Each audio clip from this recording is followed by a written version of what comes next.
And we are back. Today we have a special guest called Alan. And of course, the classic, the usual, the always safe Mr. J. And I am Marcos. Welcome, hey, how's it Alan. going, everyone?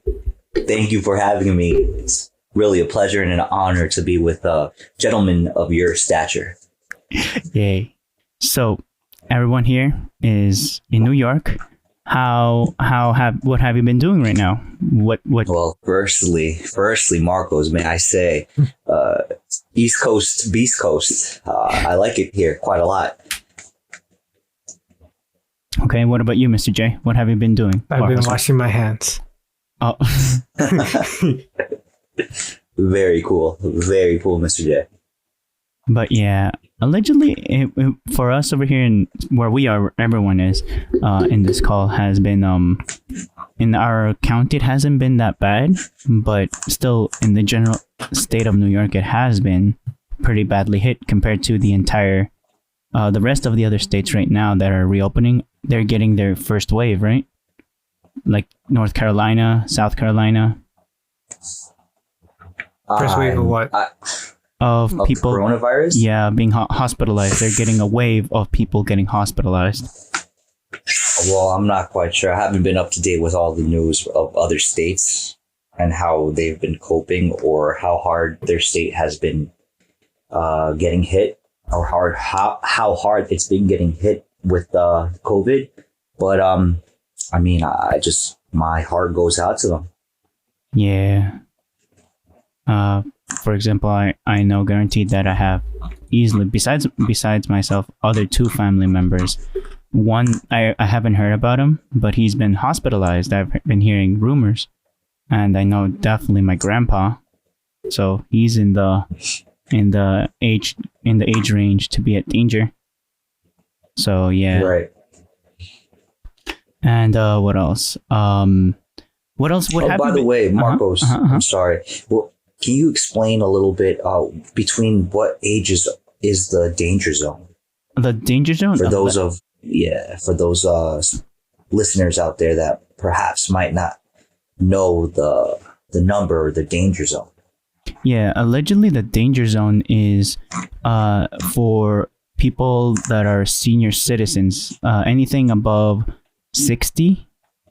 Okay. 55 is very low, but everyone is at equal risk. They found a lot of an example, one in New York, that a 31-year-old woman that was an active worker, a critical worker, went in with a heart attack, and she had a healthy record of not going to the doctor, not having any critical treatment for like cancer or lung issues. But once they did an autopsy, she passed away in the emergency in the hospital. So they had to do an entire autopsy. Before she passed away, she tested positive, and she also, once they did an autopsy on her, she had a lot of, how do you say it, hormones or chemicals in our bodies that are conducive to blood clots. So there was an issue of her. She was a healthy woman, but her body was producing higher levels of blood clotting agents in her body, and they decided to test other people that were in emergency rooms with the breathing apparatuses, and they found that they were also producing blood clotting ingredients, and they would see the symptoms of blood clots in their fingers, like changing their fingernails, starting to slightly change colors. So they would have to maintain their blood. They would start give them medicine, besides for breathing and all those things, but to stop their blood clotting, and to prevent them from having a heart attack or any potential issue.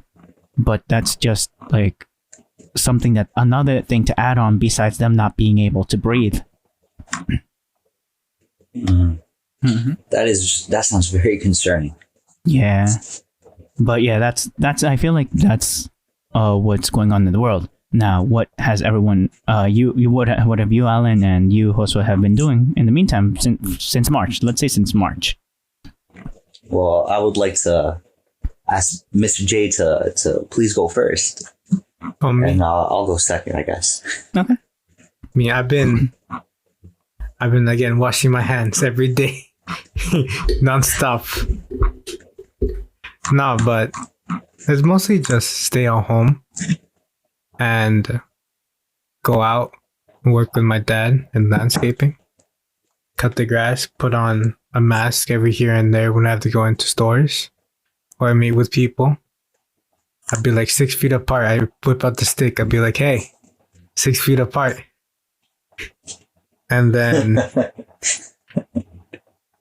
I think since March, I had to transition to online classes, to going from sitting at a full classroom to sitting in my house with Zoom on.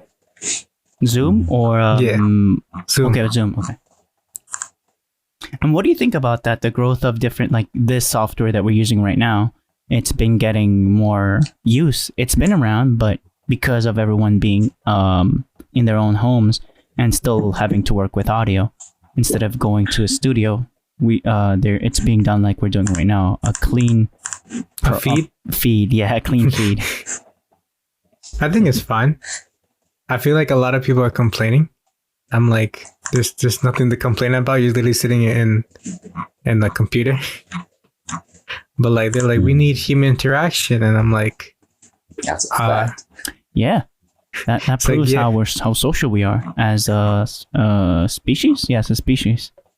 Yeah, but I feel like every person takes it differently. I feel like some people overreact and they're like, no, I need to get out. Let me out. And then there's other people like, yeah, we good.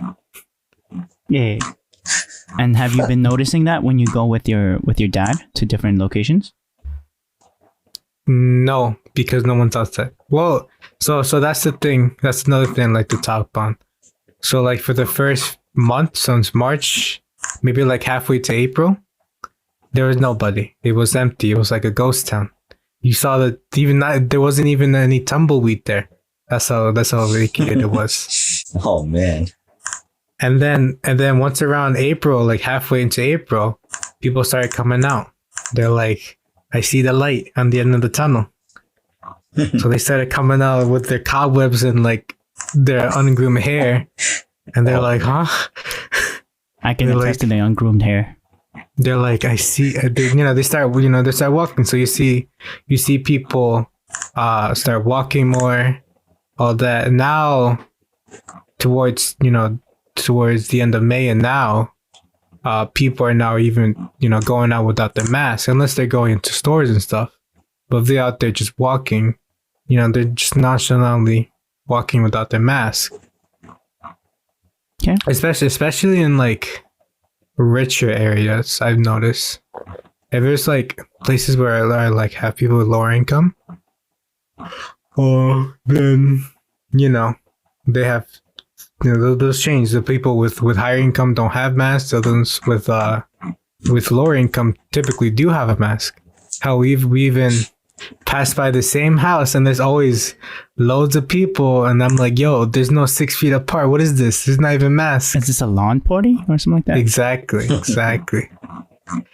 And I'm like, yo, you need a stick here, because they all hug, like they're all up in each other, and I'm like, there's no sanitizer. Oh. Damn. Oh man. So like now there's more people coming out having fun. There's especially in like upper state New York, people are now like, going out to beaches and whatnot, having fun in the pool. Like every day, summer business stuff. Summer, but in spring. And then we had a little bit of snow, I think, right in May? Yeah. Which is weird. Some people were saying because of pollution dropping down, the weather changed quickly. Absolutely.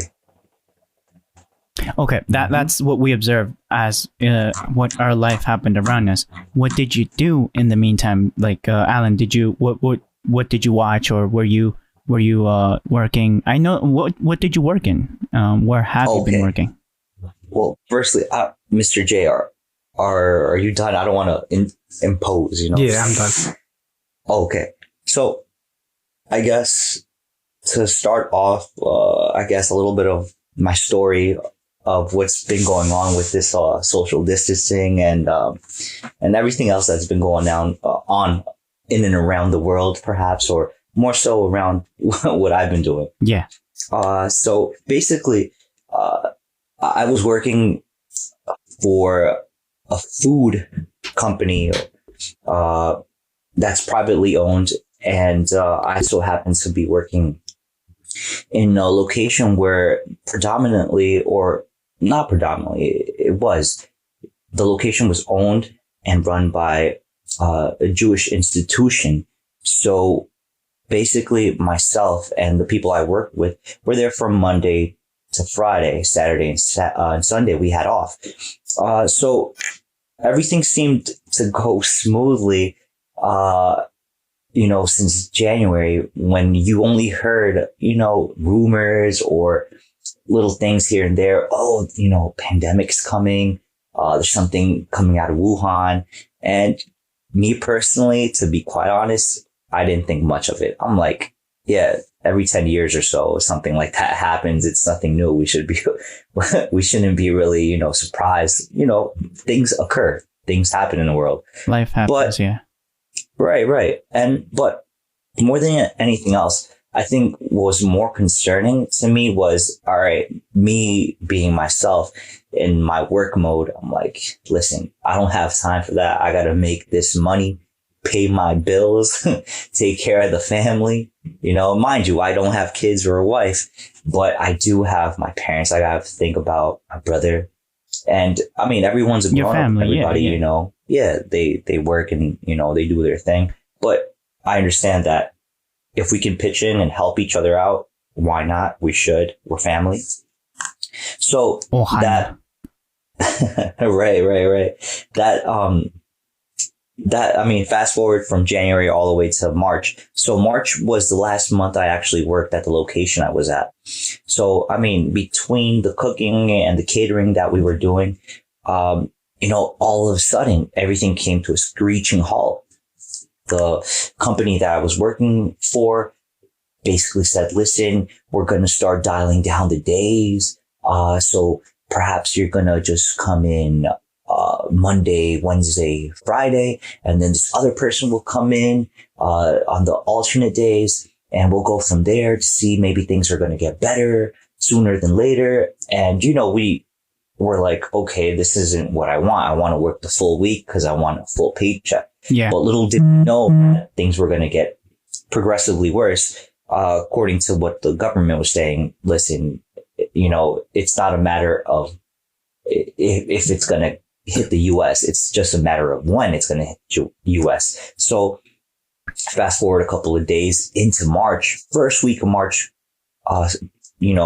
goes through, and we're reaching the second week of March, and all of a sudden, listen, everyone, HQ has, called up everybody and all the managers, regional managers, district managers, and it's unfortunate, but we're to avoid any problems, health problems with any of you, the people that we serve, the clientele, the customers. We're going to stop production work for the time being. So please, stay healthy, go home, spend time with your family, and we'll let you know when, we're allowed to come back. So it's already June 13th as of the recording. And I've gotten perhaps maybe like 2 or 3 messages, a few text messages, an official letter, and an official email from the actual company. And none of them have any good news. Yeah. So they basically are leading us on a little bit where it's like, oh, listen, we're going to open, or the first text message was from the actual manager, the GM, the general manager at the place I was working at. Oh, I haven't heard anything. Don't worry. As soon as I hear something, you'll hear from me. with a date or a time or something, some good news.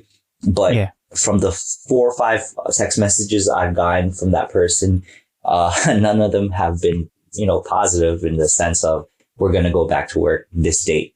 Now, I did receive an actual email, or before the email, I got an actual physical letter from the actual company, from the headquarters, and basically, breaking down, letting us know, you're not fired, but, if you want to, you can definitely apply for unemployment, which is another thing we might want to, talk about as far as a topic. But you get back to the story. So I say to myself, all right, let me hold off. You know what? Maybe everyone's blowing this out of proportion. I'm going to wait. I'm going to see what's going on.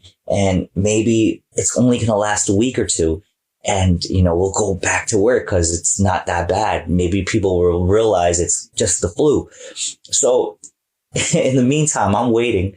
And then I get the letter in the mail that tells me that we wouldn't be coming back to work until June. So I'm like, oh, wow, that's a ways away. June. Yeah. And fast forward a couple of weeks. It's April, like end of April, beginning of May. So I'm basically sitting at home and, I'm talking to my brother, and we're just, talking about last year, how April was the month that changed, a lot of things for us, because we actually got our taste of, going out and, going to a different place, or vacationing, I guess you can call it, but more than anything, traveling, and not to, to the next state over, like Connecticut or New Jersey, but, to actual different country, and not to Mexico where we have family at. We actually went to Japan. So we were reminiscing and talking about it, and we were having a great time doing that. But then we kind of just went back to reality and thought about it, and we're like, damn, this year we had planned to go back to Japan for April, but things didn't go the way we wanted. So I received an actual email from the company I was working at, basically breaking down the fact that they were gonna, and now the email did come in mid-April. So I'm thinking, all right, this is the piece of good news I've been waiting for. Next week, you're back to work because things are dying down. People are restless. They don't want to stay home anymore. And I start reading it, and it just gets progressively more sad, I guess you can call it, because it basically says, all right, starting June, again, they're fixated on June, we're going to open. And I'm like, yes. And then the next line I read is in the state of Florida, and the north part, or upstate New York. And I'm like, I don't live in either of those two places. How is that going to work? So I just basically said, all right, it's not happening. I'm not going to go back to work anytime soon. Now, this is towards the, I guess, middle or end of April. So I said, you know what? I'm a U.S. citizen. Why not claim this unemployment money people are raving about? And as far as I know, watching a couple of financial channels on YouTube, people are just raking in cash from the government. Yeah, here, please don't go broke. Pay your bills. Do something. Stimulate the economy with this. Yeah. And lucky for me, or fortunate enough that I got my check in the mail from the good President, Mr. Trump. Shout out to Mr. Trump if he's listening. So I got my check, and I'm like, all right, this doesn't seem so bad. And then I said to myself, all right, I can't just not be working I mean, I'm going to just apply for this unemployment. And thankfully, I got it. So, I've been using it very wisely, saving some of it, wasting none of it, trying to pay off bills at home. So, I could say it's quite nice, but at the same time, it's like, I'm more of a social person, I guess you can say. I try to go out and do my thing, whether it be going to work, talking to people, having, a lunch, having dinner with someone, trying to keep myself busy and occupied doing something positive. And it's been really hard. But I mean, to be quite honest, like, I don't know how people feel about this or think about it. If anything, I think there's three points of view of how you, I guess, react to the actual situation that is COVID-19. I guess you have that extreme of people that are like, please stay away from me. Don't touch me. Don't touch anything I grab. Or if you get something in the mail and it gets to your house, you like douse it with sanitizer and stuff. And like, to be quite honest, like that's the one extreme. I think the other extreme is on the other end where people are like, oh, it's all, BS. I don't believe it. This is just a hoax. This is nothing to be worried about. It's just the flu. I mean, why is everyone worried? And, I myself fall, I think I don't subscribe to any of those two extremes. I fall right in the middle. I think there is some sort of coronavirus, COVID-19 going around, but not to the extent that people are making it out to be, or, the World Health Organization is making it out to be. I mean, just doing a little research makes you wonder and think and ask questions about, are people really dying? I don't know if you guys have seen it down the block over by the county center, but civil engineers came through with the team and just built a whole bunch, like a big tent for medical needs. City or military? I'm pretty sure it's more of a, just in case, ish hits the fan and we need people to be hospitalized, but the hospital is overrun with patients. And to be quite, to be quite honest, I haven't seen that thing being used at all. And we're already in June. I mean, most of the government has already allowed for a soft opening for most of the country, if not a lot of, now please take this with a grain of salt. Every state is as big as some countries. So it's, Alaska, keep that in mind. It's bigger than Texas, I think, right? Well, just compare, the states to like countries in Europe. The entire United States is the entire European Union, basically. So I got you. Right. Analogy. So, you can equate certain states to certain countries. The GDP for certain states are, bigger than most countries at this point. So, in each state, each county is going to run the show a little differently than others. I get it. Upstate New York is a lot different from South New York, where, we have Rockland County, Westchester County. We have other places there where, they might want to be, or they're less thrilled about the idea of fully opening. They're more happy about a soft opening, where maybe in, upstate New York, they're more willing and happy and more even hurry, open up, the economy again. And everybody has their take on it, according to what their situation is. Upstate New York, where you have a lot of land and you have a lot of, I guess, properties that are divided, by acres, not by, you know, a couple miles. I mean, acres.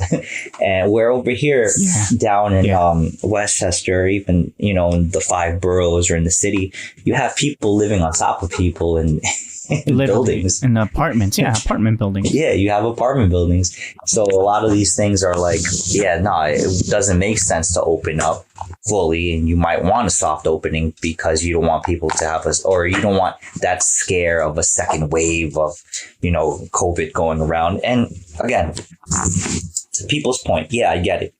It's a scary thought. You don't want you or your loved ones to get sick or get, you know, a contagious disease of that nature, because you don't know how your body's going to react. That's, you know, that's a given. But I think I start thinking, and this is the reason my stance is in the middle of this whole COVID situation, where it's like, all right, if I'm the type of person, you know, and me personally, I don't have pets, you know, I don't mean to offend anyone that has pets, but I mean, before the COVID situation, now we're being told right now, wash your hands, sing the, you know, the happy birthday song twice or whatever the case is, you know, in order for you to properly wash your hands in the time that it takes to sing the happy birthday song twice. Now, why do we need to remind people to wash their hands? Isn't that something you should have already been doing before COVID happened? Right. So that to me is just like a silly situation. Another thing that kind of just boggles my mind a little bit is like, before COVID, I mean, again, I apologize to people that have pets. I don't mean to offend. Now, it's like you have your pet running around your household or outside, you know, and some of these, you know, pets like to eat feces or, you know, lick things or, you know, pick things up off the floor. And then you allow that pet to lick you in the face or lick your hand. And then for whatever reason, you know, you forget to wash your face or wash your hands. And I mean, isn't that germ, you know, paradise when that happens? I mean, you haven't caught anything, you know, since then. So what makes you think that, you know, something of that nature, as like a contagious disease as COVID is going to do any worse or any less, worse of your situation health wise? I mean, guys, at least for me, that's why my stance is in the middle. I don't think I need to go to the extreme to, you know, douse my house with sanitizer and be like, oh my goodness, I hope, you know, this keeps everything away. It's like, understand, your body needs good germs and bad germs to survive. Your body creates germs. I mean, for heaven's sakes. Yeah. I mean, your body needs the bad germs so it actually can create defense mechanisms in your actual body so it can fight off other diseases. I mean, to me, it's like, I get it. We're not perhaps the most educated people, but I mean, there's a rule of thumb that you're trying to always inform yourself of everything. You try to create a hygiene plan where you shower 2 to 3 times a day. You wash your hands before doing anything. You know, try to, you know, take your shoes off before entering your house. You know, those are the rules of thumb, you know, that hygiene practice that you're trying to keep, you know, up to date. So you actually, you know, keep yourself healthy and clean. Going out, letting the sun hit you so you can get that vitamin D, let the UV rays kill any germs that may be on you. I mean, so you're trying to say no sunscreen then? You should let the sun hit you without any sunscreen? I mean, I'm not going to be the person. I'm no doctor. True, you got it. I'm not going to tell you what not to do. Or I'm just saying. On the things that you normally stay in the sun. I mean, I think it's pretty practical, you know, using sunscreen, but I don't think that us staying indoors and breathing the same air that, you know, people are coughing in. If you live in the situation where some people are, you're living in an apartment building and you have 5 individuals, if not more, living in one apartment, or, you know, your neighbors are not only next to you, but above you and below you. It's very few things you can really do in that situation, where you're not going to be able to do something to really 100% protect you and your family. I mean, it's difficult. And understand, everyone has needs. You need to go to the bathroom. You need to go to the grocery store. You need to go out and take your pet to go out and walk, poop, whatever the case is. You need to go out to go get, standard living supplies. And in one of those situations, you don't perhaps have the luxury to have the sanitizer everybody has, or the, vinyl gloves that everybody has, or the mask that everybody has. So you make do with what you have. Now, to Mr. J's, point, I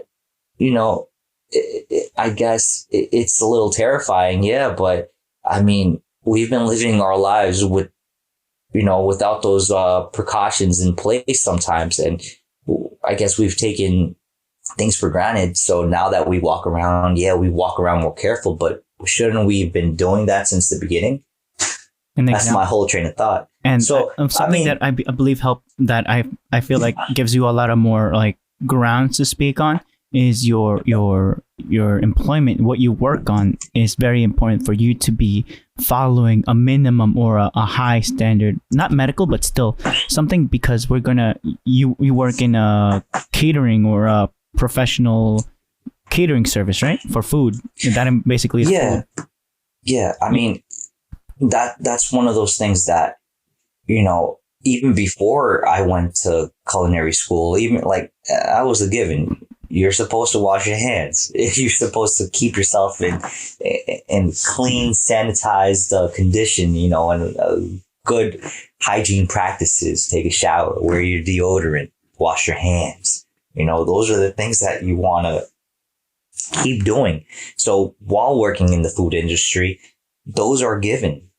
Those are things you absolutely need to do. When you come into the kitchen first thing in the morning, wash your hands before doing anything. When you're going to go from one site to another site, like in the food preparation inside the kitchen, wash your hands. Don't touch meat and then go touch vegetables, or vice versa. It's like, these are the things that are instilled in you since you were growing up, since you were little. So for me, it's like, it's kind of awkward or weird to hear, oh, please guys, wash your hands. Like, are you already doing, shouldn't you been doing that? It's a given. Get-go? Yeah. Yeah. So it's kind of like, it boggles my mind a little bit when you have to tell grownups to wash their hands. I'm like, dude, that's something you should have learned since you were a little kid, A little person. A little person. Yeah. But okay. So I guess that sums up my stance on it. I'm not going to say, oh, go out your way and douse your whole house and all your belongings with sanitizer. Mm-hmm. But yeah, have a good regimen of hygiene. That should be discipline. Something that everybody, yeah. But also don't be so lax where it's like, oh yeah, you don't care. You start licking toilets, the seat of a toilet, like people on TikTok. That happened. Doing. Yeah. I thought it was I thought it was a joke. No, they'll joke on them because then they caught diseases on their mouths, right? Besides COVID. Yeah, exactly. So it's like both extremes are bad. I think where you can, when you're actually go through the process of thinking about it and, make a subjective, I guess subjective, objective, stance on it. You can actually, your point of view, basically. That's what you're right. It's more of, yeah.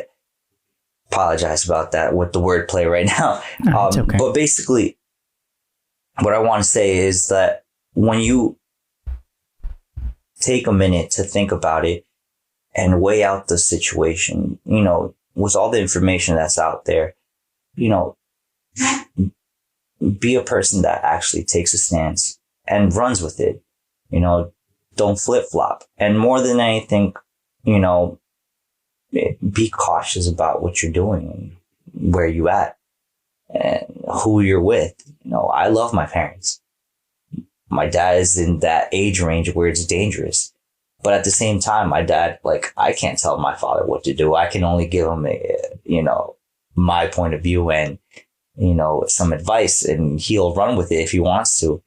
Be quite honest, since since the season started for landscaping, he's been out working. And it's like, I can't tell dude what to do. Just go out, and he goes out and does his thing and comes back and is happy.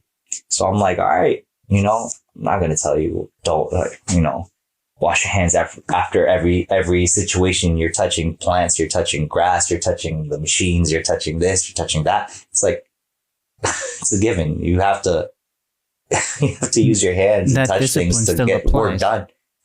Right. When he does have the chance to wash his hands, he will. But again, there's certain jobs where it's like, you're in, you're going to get undoubtedly going to get dirty. Yeah. You're going to be full of germs. It's not going to be the germ, maybe, but it's still going to be germs. Right. So that's my stance on it. Now, as far as like economic situation going on, I guess, in my personal life, it's like I'm fortunate to be well. I have my nice little savings accounts, pretty well stocked. I haven't defaulted on any bills, payments.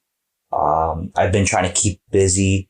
For those that don't, know me very well, I try to watch enough anime.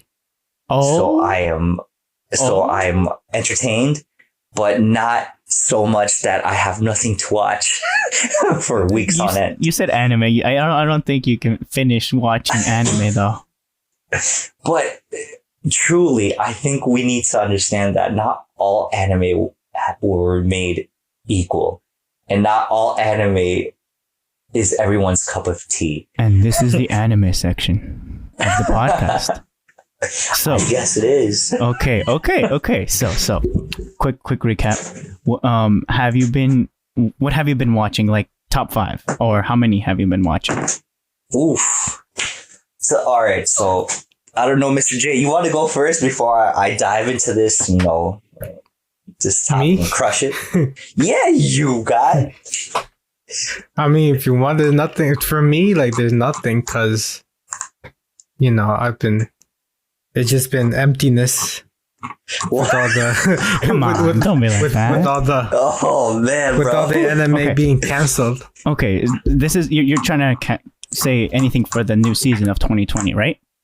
Okay, I know does bring Alan. a tear to your eye, doesn't Okay, it? yes, Alan compared to me or Josue or I, he, like, if Josue says he's ascended, Alan has double ascended or triple ascended easily. That's what I consider it. Oh no, man! All right. So okay, before your opinion. Yeah, go, bro. I have always been telling Josue to start watching Gurren Lagann and Code Geass. Yes. No. But here's the thing: I did watch it. No, I watched 5. No. I did watch 5 episodes. Got bored of it and threw it away. I was like, out of here. So then, because it was boring. Then I told him to watch Code Geass, which I already did. Watch 1 episode and. It's 2 seasons, and I almost cried. I think I cried on the last episode. Oh no! Of season 2, and then I'm right now watching GTO, Great Teacher Onizuka. I'm almost crying on every episode, and is that right? Have you seen Great Teacher Onizuka? Is that? And I'm not very good with the names, not all of them, and I don't have a photographic memory when it comes to certain titles, but if you could explain the plot, perhaps, or the main character. His name is Onizuka. His last name, I think, and he's trying to become the best teacher, right?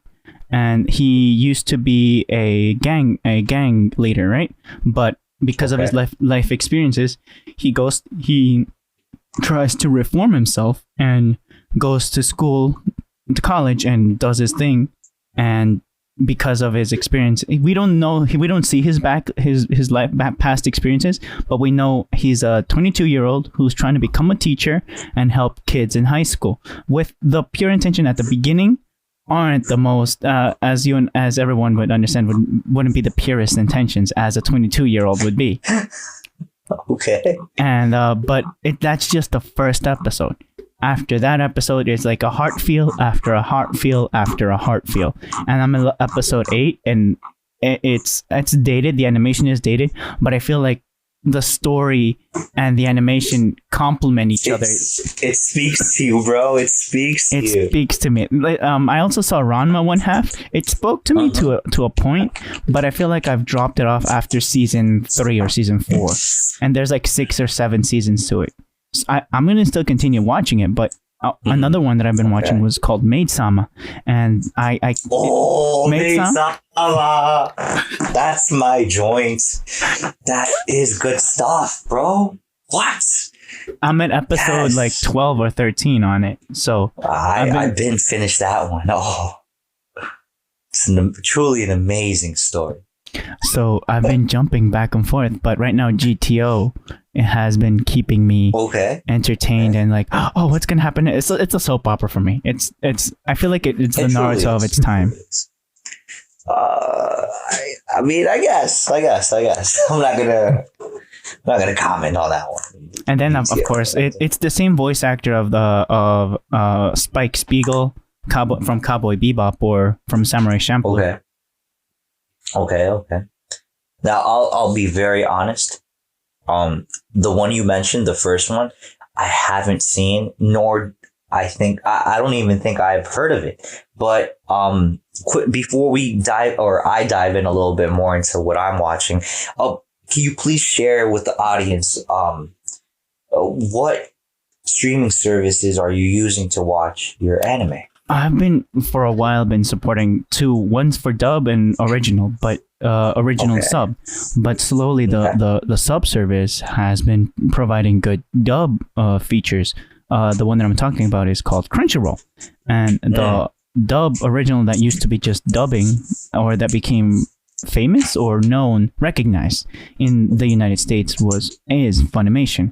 But I like with Josue, I've been agreeing that they've been getting more anime, but because of what's going on right now, and even before that, there's been a lot of inside drama, and that I feel like it shouldn't, but it's like pushing me away, like with their inside social media drama. I feel like that shouldn't be influencing me, but it is. I'm not lying. It is. Josue can attest to it. Like, I have the app and I pay for the service, but I watch like one anime. I used to watch all of my anime there until Crunchyroll came around. But now I've been jumping Crunchyroll, Funimation, and Netflix. And then Hulu. Okay, interesting. Those are my 4 main services.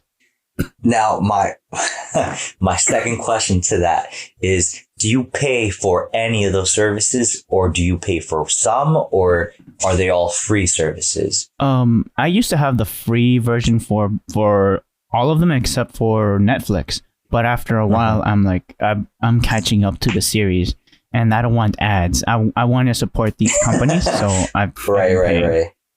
Okay. I've been sharing the love. Like, I know with Mr. J, he shared some of his links, and I've been sharing some. So we've all been sharing a little bit. I think Alan, you influenced Josue, and Josue influenced me. I don't know. I think both of you are bigger influences on me as far as anime goes. I mean, shout out to Kiss Anime, for those that want to keep it.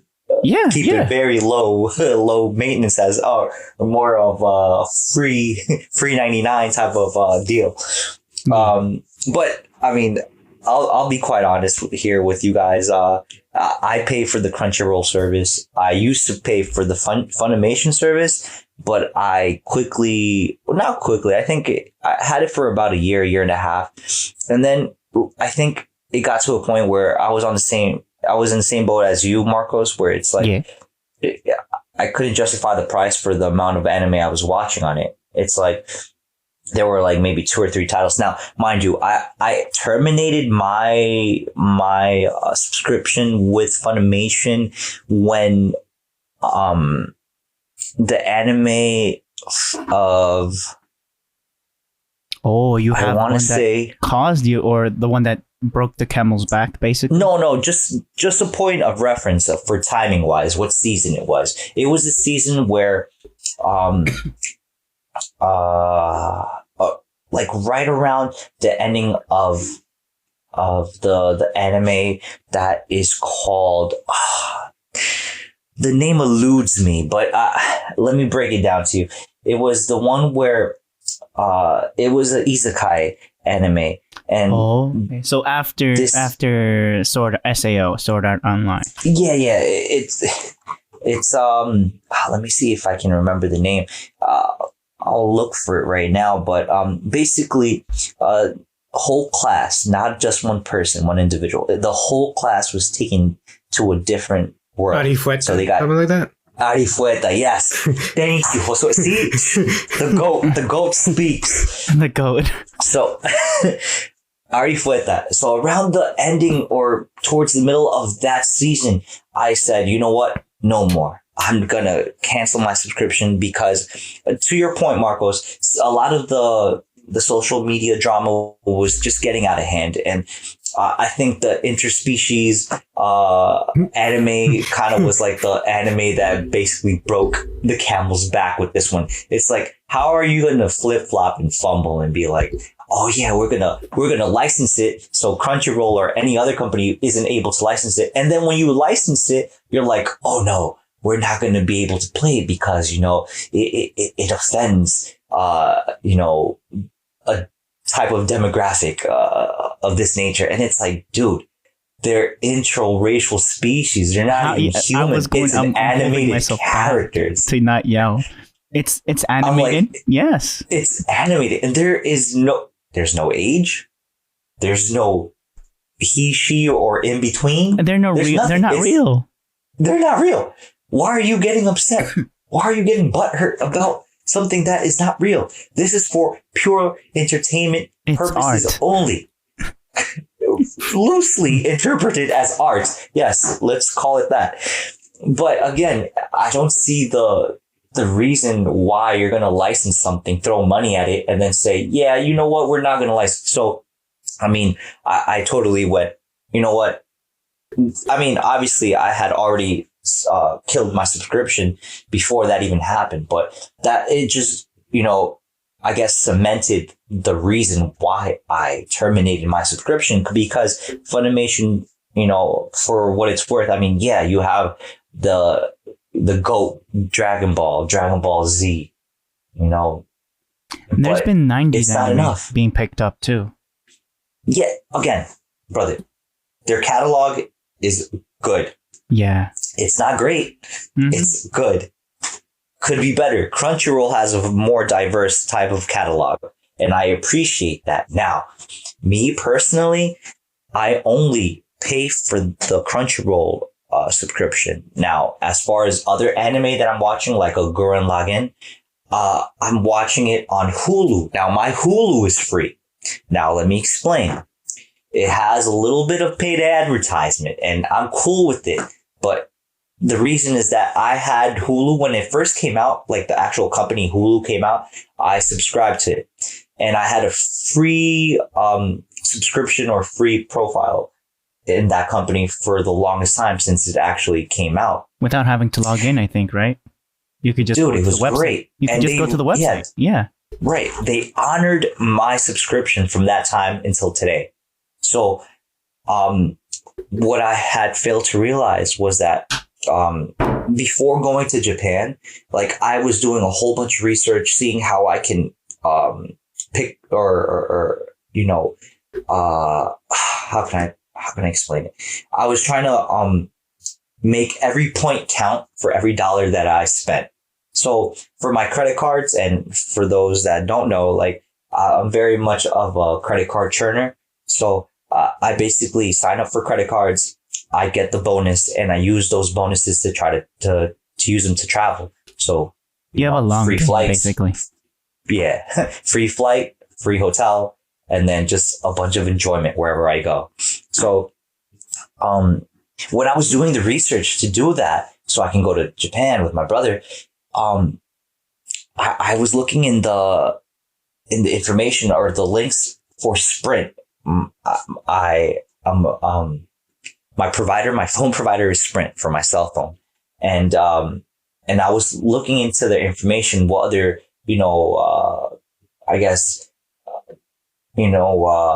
bonuses they give, for being a subscriber or, a client of theirs, of Sprint. And one of them is that you get a free Hulu subscription with your Sprint connection. So I was like, oh, great.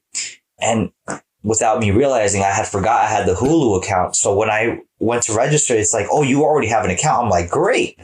That's awesome. So I just linked it to my Sprint account, and I'm just watching a lot of my animes that I don't see on Crunchyroll, like the Gurren Lagann and stuff like that. I'll just watch it over on what's it called, on Hulu. Another one I've been watching was I think it's called Chiro Neko. It's like white cat. I think it's translated. Okay. Sounds like a slice of life on.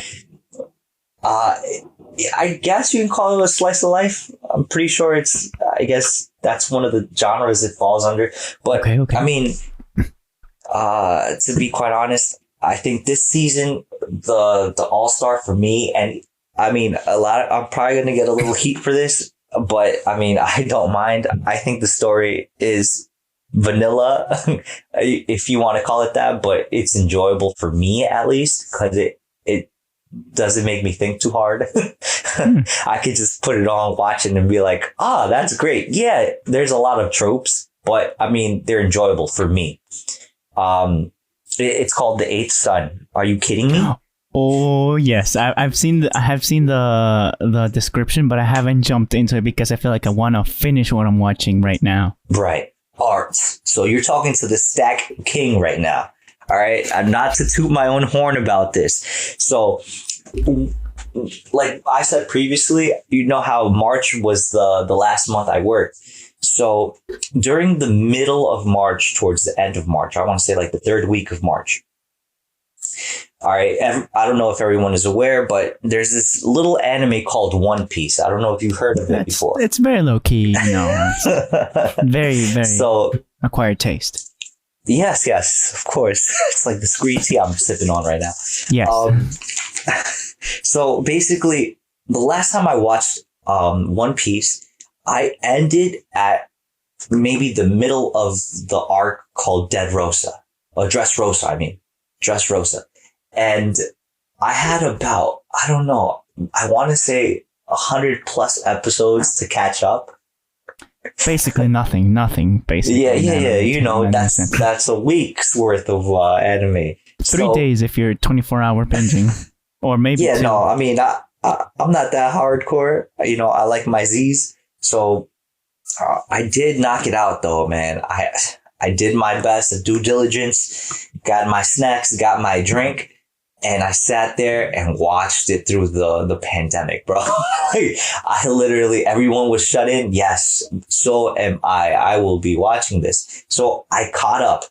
And once I got into the Wano arc, which is the current arc going on, I stopped it maybe 4 or 5 episodes before actually catching up. Why? And that's my question. Why? Because the pourquoi is a very good question. Is because the fact is, once you get to the end, now this is me. I don't know about anyone else, but this is me. I get to the end of the actual episode or the final episode to catch up. I have nothing to watch during the whole week. And now I'm subjugated to wait like a peasant for some food. So I don't see the need for actually watching and catching up, because then I literally shot myself in the foot like that. Well, not literally, but figuratively speaking, you're like Gilgamesh, if anything. Like, you will not wait. Bro. Shout outs to Fate Stay Night, So basically, that's my reasoning behind it. I don't like if there's a ongoing series like a One Piece, like a Boruto, which I don't really watch, but as a e.g.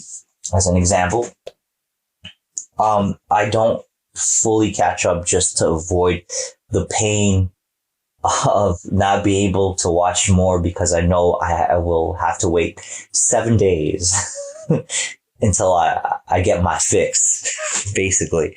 So, all right. So let me try to break down and now what I've been watching and holding off to watch so I can actually, have something to watch.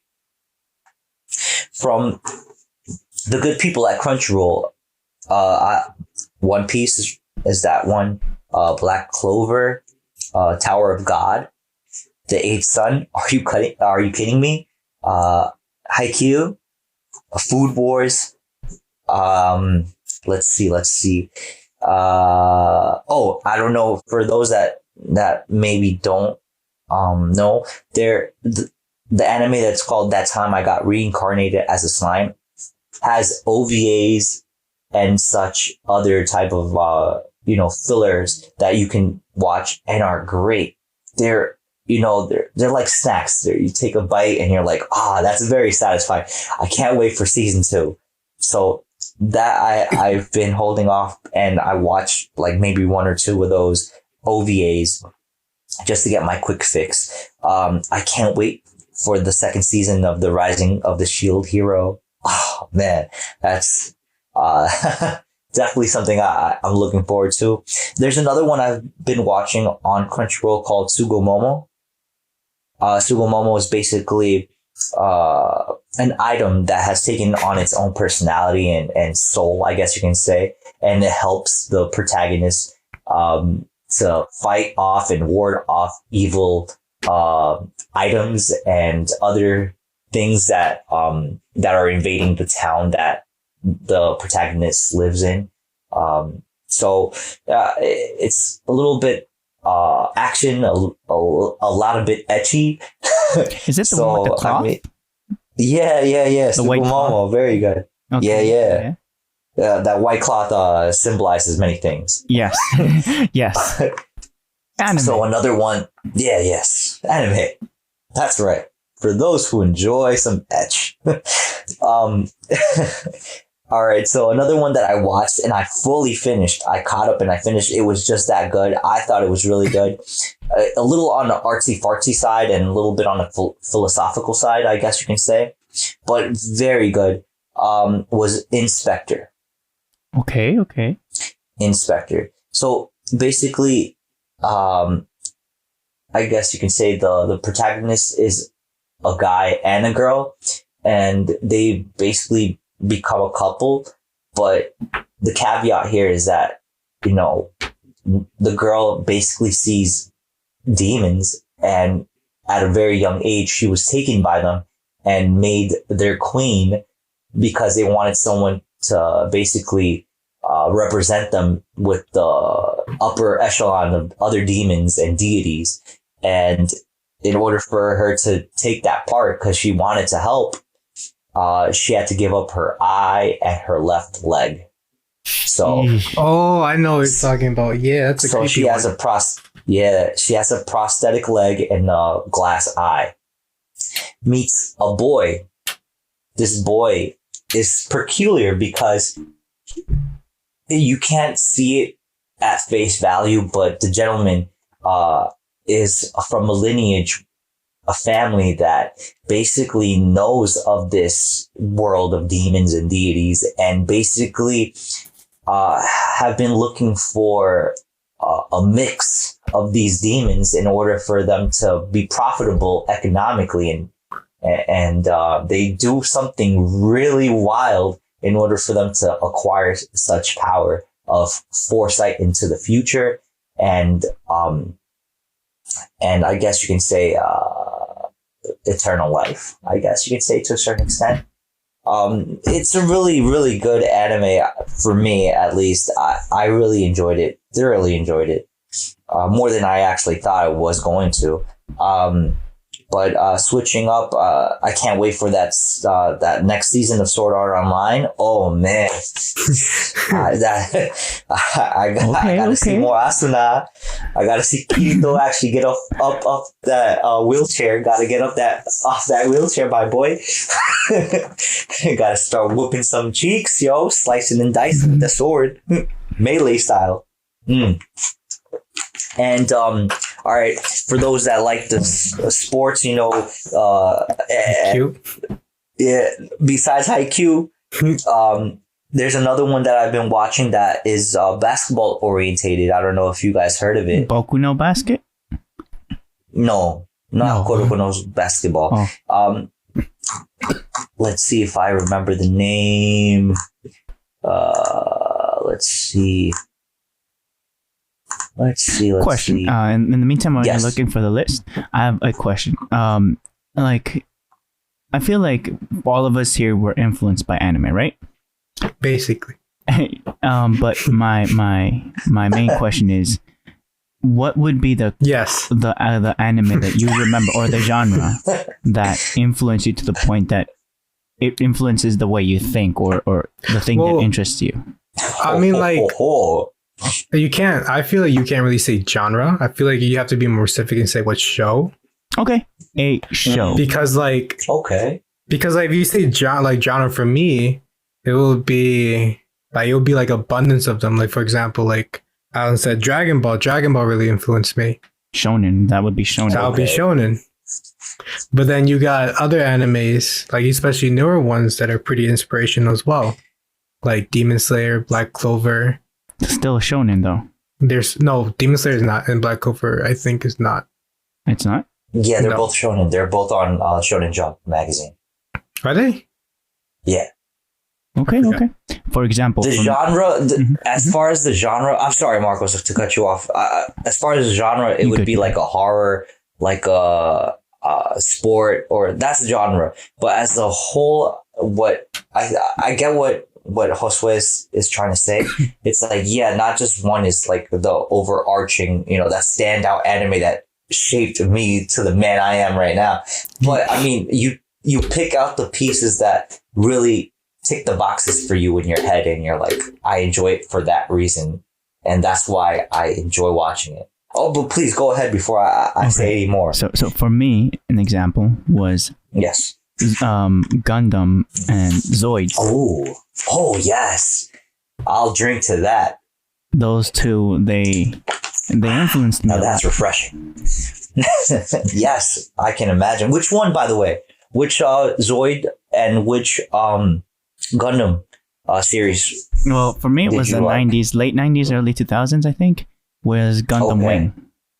Oh, Gundam Wing. Yes, that's a very good intro to Gundam.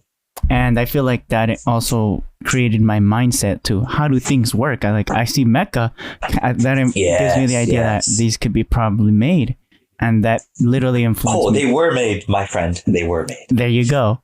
And not even Transformers. I was right in front of one. Gundam. Got like oh yes, like man ridden machines. And of course, I feel like eventually with Darling in the Franxx and Gurren Lagann, that was another kind of mecha. but still, like, I feel like that pushed me towards the thing that I like a lot is engineering. So I feel like Gundam really was the kicker with Zoids. Which one's the one with the Zoids that the guy finds a girl in a capsule and a little T-Rex Zoid? Oh, that's Chaotic Century. Yeah, Zoid's Chaotic Century. Yes, that was that. And even a little bit as a kid, I feel like Metabots, but I eventually got out of Metabots. And that was the same time period that Monster Ranchers, Zoids, Metabots, right. All the Gundam. Saturday lineup, my friend. A little bit of Pokemon, but I stayed, and Beyblade and Yu-Gi-Oh, but I really interesting. I stayed with Zoids and Gundam, and then Dragon Ball Z came in. But personally, it was the mecha. Okay, I never found the appeal to Beyblades very much. Like, I'll be quite honest. Like, I think it was an age range I'll be very honest. The Beyblade thing was not my cup of tea. I don't know why, for what reason. I was more of a Pokemon. It was a direct competitor Digimon. You can't go wrong with Digimon. is good. That's the original OG isekai. I'm not gonna. I can't stress that enough. I think they're. No, Inuyasha's around the same time period. No, yeah, I would say Inuyasha was like late 80s, early 90s. That's like around the time Dragon Ball. Yeah, Dragon Ball Z. Like, what else was around that time? You Zoid. had Cowboy. Big O. I think it was. No, what's the name of this one? Get in the robot Shinji. Get in the robot. This sounds like Get in the robot Shinji. Na na na na. That's na, kidnapping, na, Marcos. na, na, na, na, na, na, na, I don't remember. Evangelion. Okay, Evangelion. But I mean that's a classic. I mean you have that's a classic, bro. I mean, to be quite honest, you should be watching. Yeah, I mean, you know how Funimation is like, you should be watching that. Yeah. Those are the type of shows you should be watching. And then GTO. Unfortunately, right? They don't do that. GTO. I mean, to be quite honest, I'm more. Joshua, please go first before I start. Rambling. While you go get your box. Because I will tell you the name of the show I was telling you about, the basketball. It's called Ahiru no Sora. Okay. So that sounds nice. But yeah, I was gonna say like you should be watching things like Tower of God and the upcoming one, God of High School, because they're amazing. Ooh, you told me the manhwa, sorry. Yeah, no, we call it manga because manhwa is really hard to pronounce. It's a W instead of a G. How? Exactly. You say wow, and you're like, oh no, not again. Yeah, but I remember when we were eating pizza, you were like, yes. These two are amazing. I feel like even they could be even better than some of the top tier ones. Especially God of High School. It's just clapping cheeks left and right. It's rated R at that point. Literally? No. But but like for example, Tower of God is out right now. It's pretty good. I think it's really good. They capture, but what they showed in the chapters that he wrote or drew pretty well. The only difference is that this one's animated more. The original one was kind of blocky. Let's be honest. It's drawn better in the anime than in the manhwa. Yeah, it's well, I mean, like we can also call them webtoons because that's where they're produced as well. That's originally where it came from. Yes. Yeah, the webtoon, and they're amazing. With Tower God, we got the 25th BAM here. Okay. There's only 25 that you need. Big man, I hear you. The 25th BAM enters the tower, sees my guy Hidan. He's like, what you want? Whoa. He's like, I want to get up there. He's like, why? Because there's a girl I want to catch up with. Okay. You see that fish? Yes. You see that ball in the middle? Yeah. Don't get killed by the fish, but break the ball in the middle. And you're like, Way to start off the series, There's something about that I really don't like, but I feel like it's just a generation of watchers, or I want to say children, but I just want to say viewers that are understanding this and want from real life and want to relate it into the anime they're watching, called being a simp. Like being a simp.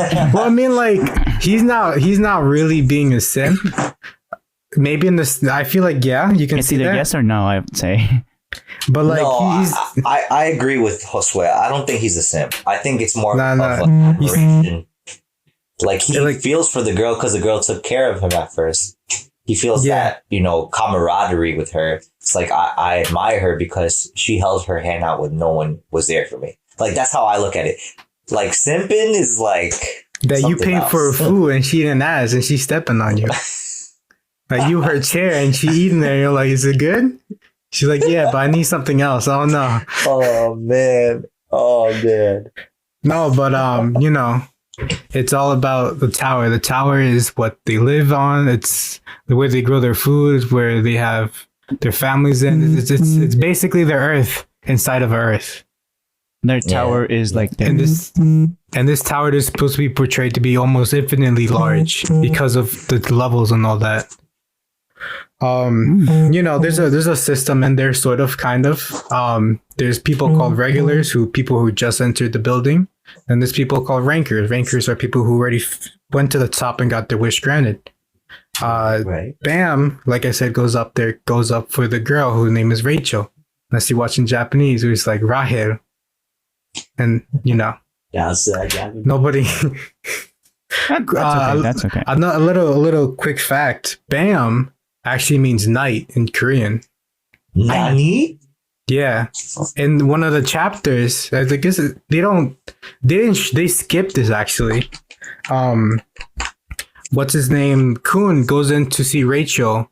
Actually, not Kun. The guy, the girl with the eye patch. If I don't know if Alan watched or anything, there's a girl with an eye patch with red hair, and she goes in because something happened to Bam, and she's like, "Are you not gonna go see Bam?" And she's like, "Oh no, I'm afraid of the night." He doesn't use Bam; he used night, and he has a little thing that says there, "Oh, just to reference, Bam means night in Korean." Oh, interesting. I did not know that, bro. I don't recall the character you're talking about with the patch. That would be triple annotation though. Japanese from Korean to Japanese to English, basically. Yeah. Yeah. Well, I mean, like because he writes it all in English. I don't know if he like writes in Korean first and then translates it because it's all by him. Oh. In Webtoon, which is pretty cool, they have at the ending. They have a little web author's note, and sometimes he's like, "Hey guys, how you doing? It's been a while." Oh, that's but this was in the actual Webtoon where he said, "Quote, Bam actually means night in Korean." And they're like, "Oh." There's more into it, but that's later into it. I didn't even explain what BAM is. So BAM is not a regular. BAM is something they like to call an irregular, where regulars are people who were chosen to be entered into the tower, but BAM is someone who forced himself into the tower. But he's not the only one to break in. Yeah, but now, of course, you can't go up to the door and just break it open. No. Keep going. No. There's literally no entrance. There's no visible entrance into it. Hidan has to let you in. Which is that guardian, right? That you said to break. Yeah, the rabbit. He's the oldest guardian. He's there as long as the tower was. And Hidan's in charge of whoever goes in. And I don't think out because nobody really goes out the tower. Who wants to? There's incredible Wi-Fi in there. Exactly. The food is amazing. The water is rich. Like, what more do you want? The sauce. Exactly. The sauce. The Shout out to sauce. And it's, what else? In the first episode, I think Bam meets, what they like to call the Daughters of Jihad. Jihad is basically the ruler of this tower. He wasn't there when it was built, but he now runs the show there. And he has chosen warriors who are girls, all of them, who are said to be the best of the best. Okay. And they're called Daughters of Jihad, and she's one of them. Nice. There's approximately 13. Very, very nice. I forget ever now if that number changes or not. But they each have a weapon that they call the 13-month series. And she possesses the Black March. Nice. Which is what they call an ignition weapon. And she gives it to Bam. She's like, "Here, you need a stick. Here." What, Minecraft now? Basically. But transitioning from Tower of God, there's also God of High School. I don't know why they like God a lot, the name. They're like, oh no. I don't know. I don't know either. I don't know either, bro. No, I don't know. Drawing a blank. But what was your inspiration, or what inspired you? This is what incites you to continue watching anime. But what did in the past? Or that you remember? The reason why I'm still watching is because I read it. And I know that the story is good. I would like to see it. Because I was always wondering when I was reading, I'm like, this is really good if they animate it. And now they have. They heard you. Yeah. I think you should start saying that a little more often so other ones can start actually being produced. Or... Yeah. But the one that really intrigued me the most was God of High School. Tower God is good, but God of High School is even better because it's more related to fighting. Oh, okay. What genre would that be? It's Bam. Tower of God, there is fighting, but there's more drama into it, and they kind of go. Is it like a danmachi? Probably more Remind- complex. Okay, or Aladdin or what? But Sinbad? but Tower of God. Magi, my bad. I mean, not Tower of God. God of High Magi. School. God of High School has fighting into it more. It's like so a tournament arc, but for the entire anime. Well, it's only for like the beginning. Okay. It's like what the Cell games should have been. Ooh, Instead of just, Cell like bold words, my friend. Bold words. It's like instead of Cell just like wiping out the whole thing, even though the Cell arc is great. Like this is what I imagined the Cell arc was gonna be. Just like, oh, people are actually gonna come in. Oh, I guess you could say like it's like a world tournament. There we go. It's exactly like a world tournament. 'Cause that's what it is. So the God of High School is basically a fighting tournament. Same way with the world tournament, except that I think death is allowed in it. Because before in the world of it's like the how they had the arc in York New City in the Hunter no, I didn't anime? watch Hunter x Hunter. Okay. Oh. Ooh, okay. I'm saving that one. For You're not cutting it off. You're not saying it's not bad. No, You don't want. I'm, Okay. I'm just gonna wait until like there's a time. I'm gonna be like What? Master. I'm gonna be like Master Uwe. Be like, my time has come. Okay. Okay. But with God of High School, the main character is so the way this world works is that everybody has, or at least most people have something what they call borrowed power. So in this world they have gods and demons and deities and special like celestial beings. Like for example, they have Buddha in there, they have Buddha. They have, interesting. Yes. They have monsters. Yes. Tell me more. They have I see your monsters on all that. culture. But yeah, so like for example, let's see, one of the people had a power where they were able to use the powers of a certain god of war. I forgot which one. But basically they're allowed to tap into these deities' power. Not all of it, just certain pieces of it. The main character Mori Jin, or I like to call him Jin, because there's other reasons why. Jin is a normal guy. He's a normal guy with normal plans, except that they're not so normal because he's like a Goku, where he's like, I just want to beat the hell out of anyone and just be the strongest. He learned fighting through his grandpa, which I forgot his name. Grandpa Gohan? Let's say Grandpa Gohan. Yeah. Or Grandpa Gohan for this case. Except that Grandpa Gohan is more violent. Oh no. And he taught him a fighting technique called Re Taekwondo, which is interesting, yes. I think the way they explain it is that like they basically use your own momentum against you. So this sounds very similar to One Punch Man. Yeah. No. So It also what's that reminded me a guy's little name? bit of Ip Man too. Oh no, yeah, I know an anime. The old guy, right? The one that used like the water style or something like that. Yeah. Water snake. I forgot, dude. But yeah, it is pretty close to Hitman because he does use pressure points Okay. as well. Because he's rendered people unconscious before with it. And in these and it's him versus these people who have these godly abilities, and they have to for the first part they have to basically fight to win the tournament and not die because death is allowed.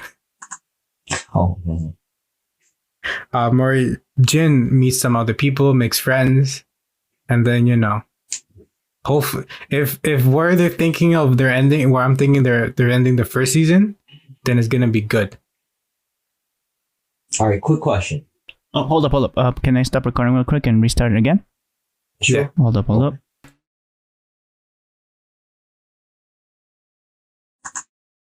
Okay, and it's back. Question you were saying, Alan?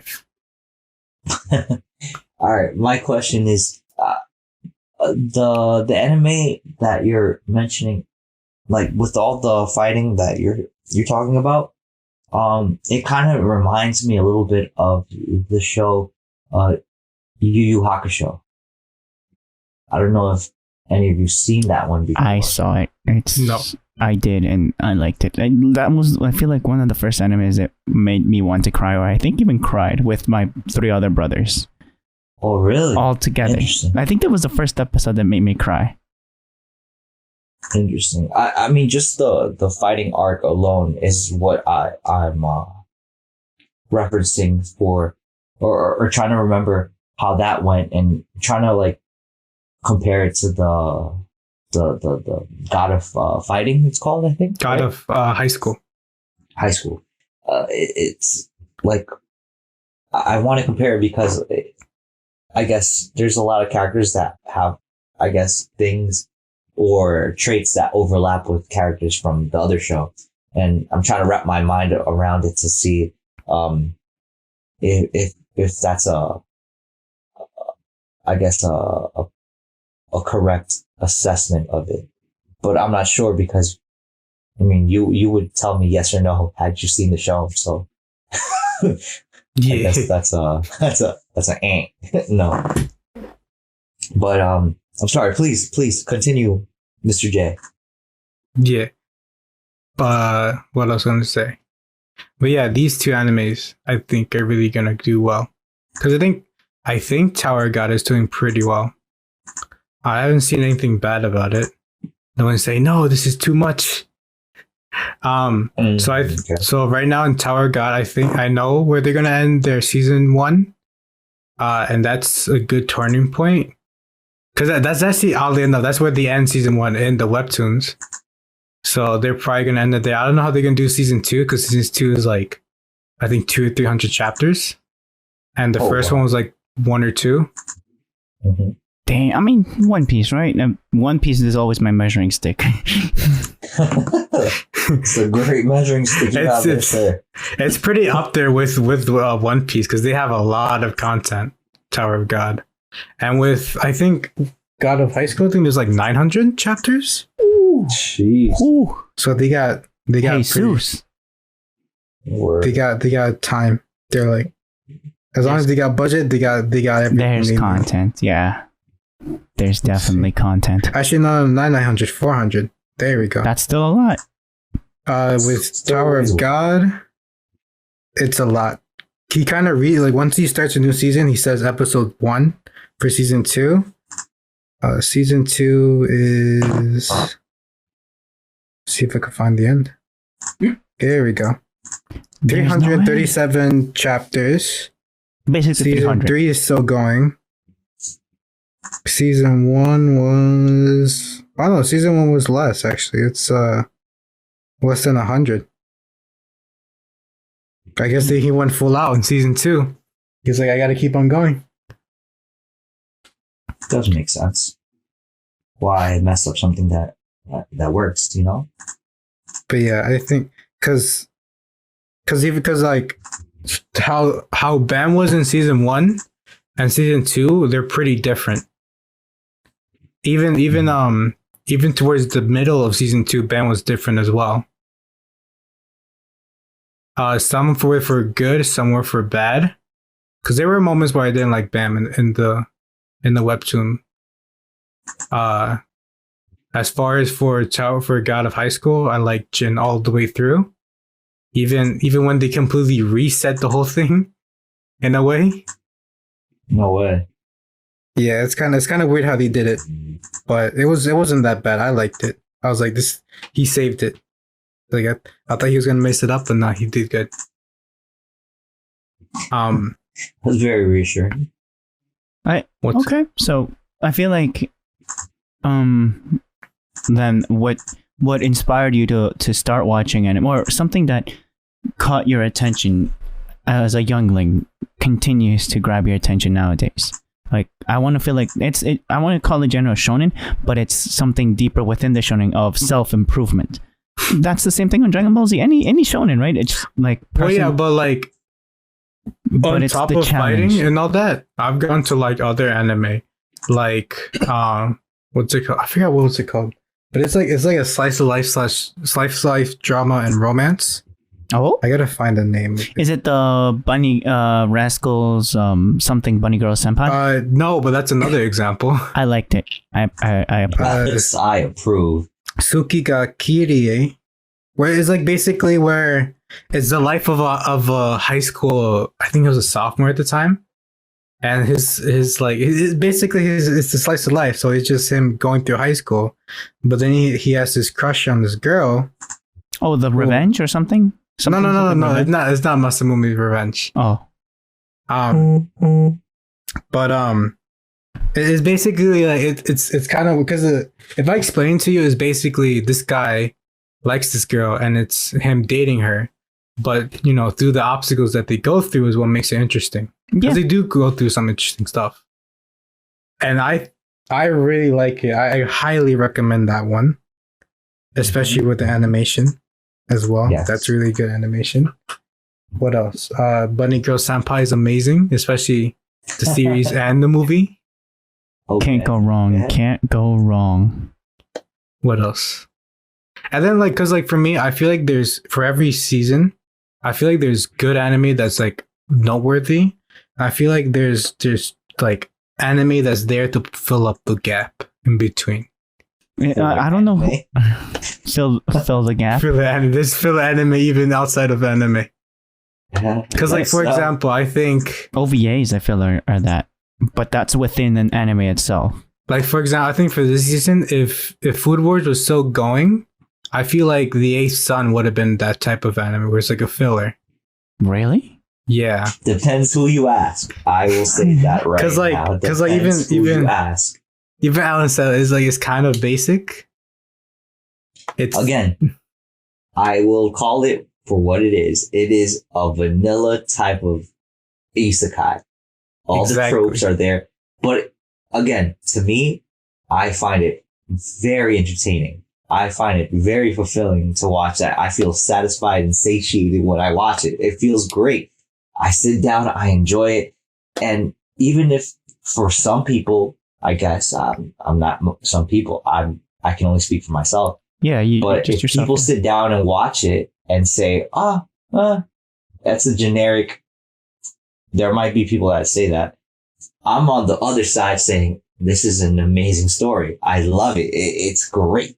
This is something I'm willing to stop watching other animes from the season just to watch this one and get myself ready with some snacks and sandwiches Or popcorn. drinks, you know, like, but again, I'm enthusiastic about that particular anime, for no other reason than it just, I enjoy it. There's no real reason besides I find it very entertaining. no, yeah, and I do too. I feel like it's an good. exciting one, but Nah, it's again, it's not again. But for me, like if I were to put that in I guess a best or worst or what I would watch more, like if Arifueta was happening now, I would choose the Arifueta over the Eighth Sun. If SAO was going on, I would probably choose the SAO over it. But with the anime that I was dealt with and given in these tough times, I will enjoy the Eighth for what it is. It doesn't really have any competition as far as the genre it's doing, which is isekai. I mean, name another one this season that's an isekai that's going on. Yeah, there is, but that's why I said if Food Wars wasn't canceled halfway through, Yeah. or if it wasn't, Maybe. how do I say this? Like if Food Wars was still going, I would have said this is like one of those animes you could just like it's there. But now that Food Wars is gone, there's really no other competition. It's it's there. It's good. I wouldn't say that, my friend. Again, Cause like for you're me this right, season, exactly. Yes. for me this season, that anime I think that that's really good, is an anime in Crunchyroll called Sing Yesterday for me. What? And I I've never think heard of this. Oh, yeah. it's basic. It's weird. It's centered around these 4 characters. I don't know their names because I'm terrible with names, but basically, Yes. Me too. So there's Okay, we need names. I need names, Marcos. Give me a guy name right now. Ron. Okay, Ron. Give me a girl. Yeah, Asuna. Okay, Ron, Asuna. I need another guy name. Rob. Okay, yeah. What is it? What Alan said. Roger, and then another girl. Jamie. Miku. Okay, Miku. Okay, so Ron and Asuna. So Ron and Asuna are around the same. They're the same age. They went to college together and everything. I forgot. Yeah, Ron and Asuna, and then what you said the other guy was? Rob and Miku. Okay, so Rob is the younger brother of Asuna's old love interest that unfortunately passed away, and Miku is a girl. Miku is a girl with a crow that has a crush on Ron. So, like I said, crow? Yeah. Okay. So, like I said, between Ron and Asuna, and I forgot the guy. Rob, we said. Rob, right, Asuna, Miku. Yeah, Rob and Miku. So there's there's a pretty lengthy age gap between the two couples. Like they're not really couples, but you know. This is like a love square, if anything. Yeah. So basically, it's like the younger guy likes the older girl, and the younger girl likes the older guy, and then the two older ones like each other, but they don't want to say it because I don't know why. What are you? This is what not are you a square. waiting for? This is a weird shape. All these squares make a circle. So they all have something intertwined with each other. The older girl can't give up her love interest who died of sickness. Can't really give him up, and the older guy can't give him up. Forget about him. You're trying to say? Yeah. Okay. Mm-hmm. Sorry. And the guy really likes the older girl, and he's like. He's still like, maybe I got a shot, maybe I don't. And then in between that, you got the younger guy who is his little brother of the love interest. The deceased love interest. Who's like, I want to get in as well in this action. And then the other girl is like, me too, might as well. Wait. The Miku goes for Asuna as well? No, for Ron. Oh, okay. So it's like we said, Miku to Ron, Rob is to Asuna, and then Asuna and Ron, who knows? Both guys for Asuna, and then Miku for Ron. Yeah. And then Asuna, does Asuna have a crush on Rob and Ron? It's more Rob. Oh. But she doesn't want to admit it. Yeah, this is not a triangle. She's like, I don't know. She asked friends, like, what should I do? And they're like, what are you waiting for? Like, come on. It's a pretty, like, it's very dramatic and like stuff. So I like it like that. I like this drama.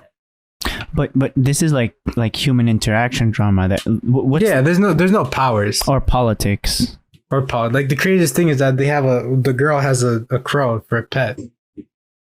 It's like me having a pet dog. Exactly. Okay. Like that's about it. There's like little other stuff, but that's into the series that you must watch. Yeah. No, this is a good intro. No spoilers. Yeah, there you go. No spoilers. So. And then what else? I remember there's another one like something Princess Connect, but I stopped watching that. There's another isekai, I think, Alan, going back to isekais. There's one about a girl that she's the villain, I think, and every time she dies. Oh, yeah. My next life as a villainess, all routes lead to doom. Yeah, that's also an isekai. Right. I kind of felt like it was the dying and going back to start was like ReZero. Okay, yeah, like yeah. The concept, I understand. The concept of dying and going back to square one. Like, it's been done before. I mean, I truly believe ReZero, like, yeah, exactly. That's mine. Like, I'm very much of the mindset or a believer that all the stories have already been told. Now it's like these people's job to figure out how they can rework it to make it seem fresh and new which is pretty difficult if you ask me. That's why kudos to all these mangakas trying to do their thing, making manga and anime and light novels and whatnot. Oh yeah, I also forgot. Yeah, another thing. I forgot about talking about Sugumomo, which I actually like. You sneeze and blush. Great. That's nice. I forgot about Sugumomo. Sugumomo was actually good. I remember watching the first one. I was like, oh, it's not that bad. And then the anime budget must have went up because they got a lot better for season 2. Yeah. What was that one again? Sugumomo. Sugumomos are basically like items that have been possessed. The white cloth one. Yeah, they're like that. I was gonna say that. Okay. Yeah, but they call it an obi. An obi. Well, that's what Sugumomo is. The obi. That's and the mom used the to main have it. character. Yeah. Is. But we gotta remember that the main character can weave the obi into different shapes. Like Obi wants to be a drill, it can be a drill. Obi wants to be some handcuffs or some gloves. A wall. Why not? Yeah. Yeah, and then the wall. Great. And then there's of course the ecchi stuff. Of course, the ecchi stuff. That's I feel why like that wasn't bad. Like but they got good. everything. Like you want thick girls, they got thick girls. You want lolis, they got lolis. You want in between, I guess that's there too. You want schoolgirl. Yeah, you want the DVD thinking that she can take pictures with little girls. Like that's what they give you. It's like they got really weird. What they don't hold back on everything. But so what I'm getting right now is that Josue got interested with interpersonal relations, like the inner workings of life, of people's experiences. And that's slice of life. Yeah, and also with your self-improvement, your challenging, finding the challenge or completing your goals, aka Black Clover or Dragon Ball Z or One Piece right now. I watch the anime like Black Clover, Dragon Ball to see cheeks being clapped. Overcoming adversity. Nah, I need to see cheeks just out of the business. Like when Goku beats Frieza, that's someone's ass getting clapped. Sliced, you mean? They got sliced in half. They got separated from his body.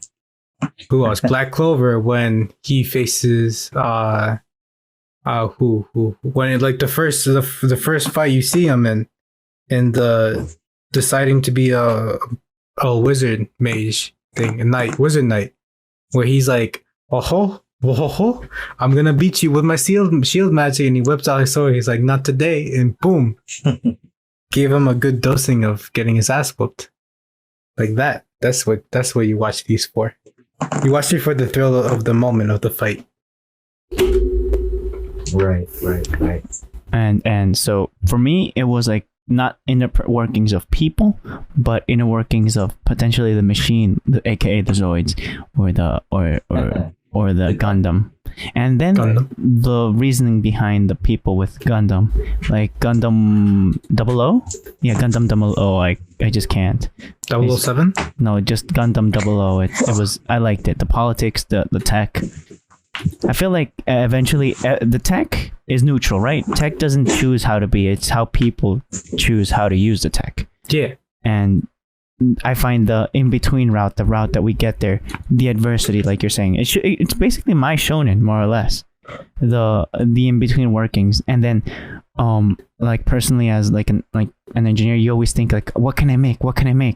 I bet you that like personally the guy that made the guns never thought about it into a tank, or the person that created gunpowder, or the person that created the telescope. The inspiration was conflict to solve a problem, but he or she had the idea that I have an issue, or I have something that I want to solve. Now years down the road, people used it for something else, aka creating weapons, or creating binoculars, creating microscopes, all those things.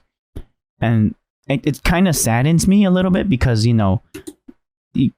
let's say a katana, you see how the swordsmith does it with, his heart and soul.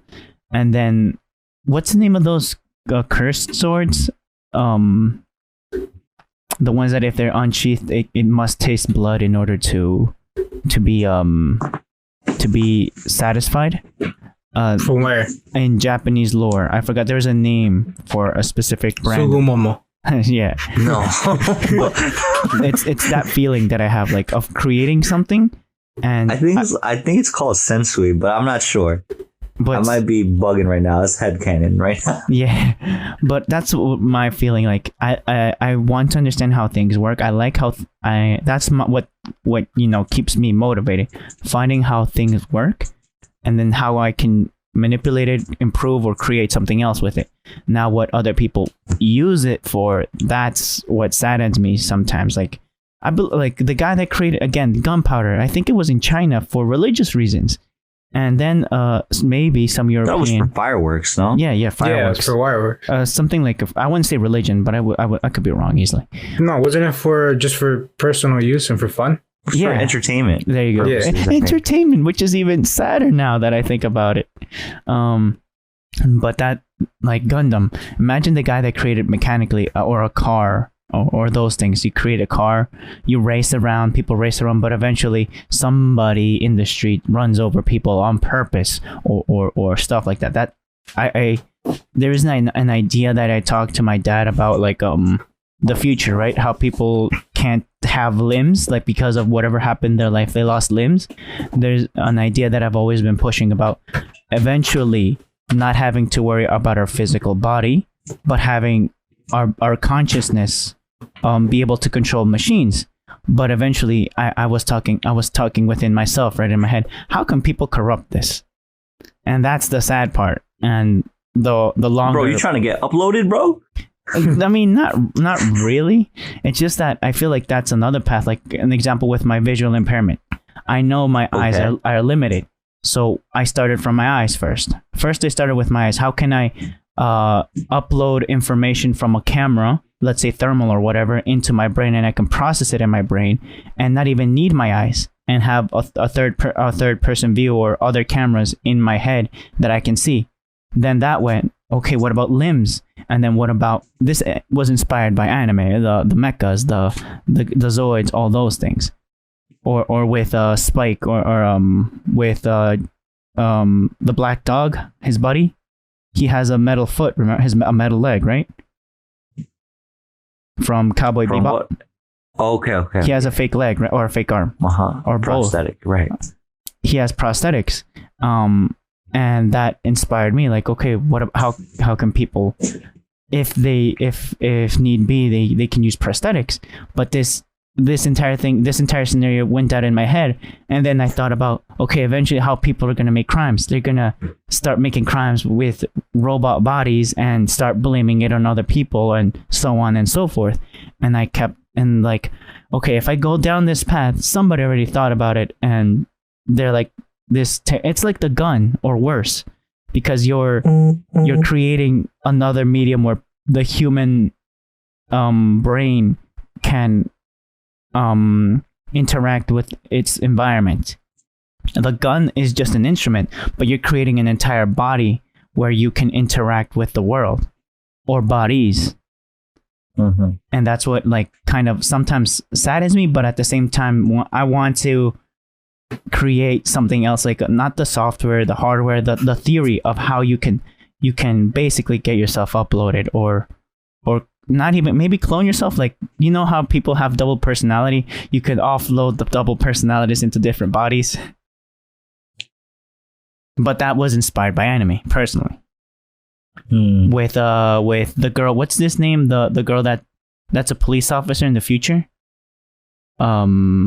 That she's a robot. RoboCop. No, yeah, RoboCop. There's RoboCop, and then there's the other one, the anime one with Scarlett Johansson acting. Ghost in the Shell? Ghost in the Shell. There we go. Oh, okay. That's what anime made me think about. Now, what about this, Marcos? What would happen if you get reincarnated as a truck? Or with your truck? Or slime. Or with your truck. Or slime.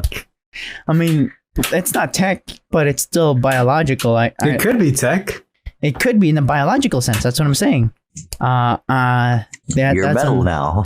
Literally. You're a polycarbonate. Oh Yeah, man. that's what it makes me think. Like anime inspires me to No, think about I tech. I hear you, bro. Yeah, I mean, I don't know if I could say something just real quick. Go ahead.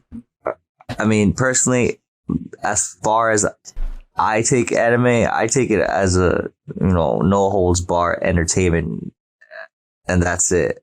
I don't really like to think too much into it because I'm trying to escape. When I watch anime, I try to escape the world to a certain extent, like to entertain myself, not to try to think too hard about deeper meanings about certain things. Unless I'm watching an anime that's unless I'm watching an anime that's a psychological type of anime, like a Death Note or something. Psychopaths. But I mean, the psychopaths, right? But I mean, for the most part, a lot of the animes I've watched are like, there's a handful of genres I'll watch, like a slice of life, a shonen, a seinen type of anime, maybe an occasional, I don't know, horror or ecchi or harem, and it's like, or sports anime, Keijo. but or a mecha anime. Wait, A keijo, right? A made up sport.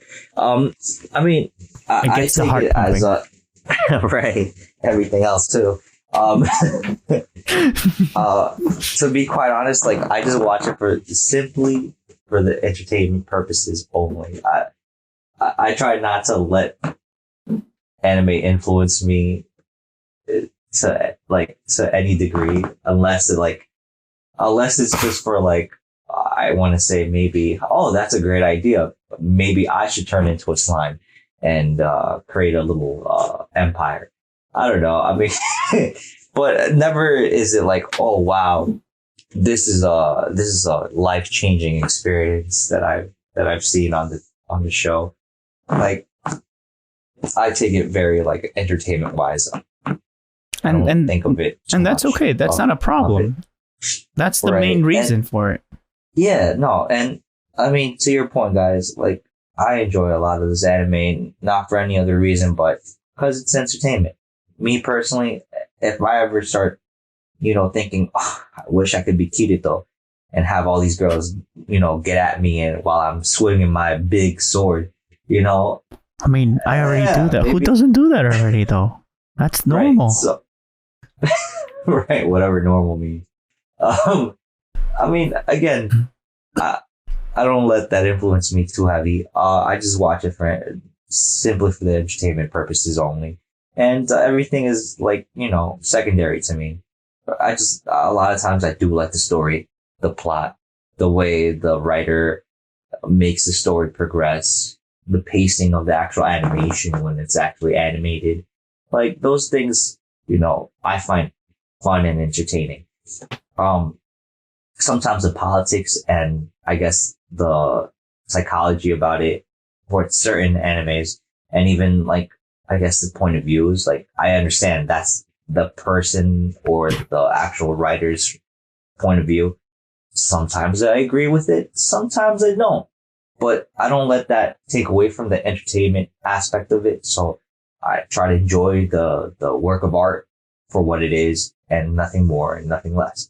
I don't really read too much into, the deeper things that possibly can be interwoven into the actual story or anime or manga genre in its whole, or as a whole.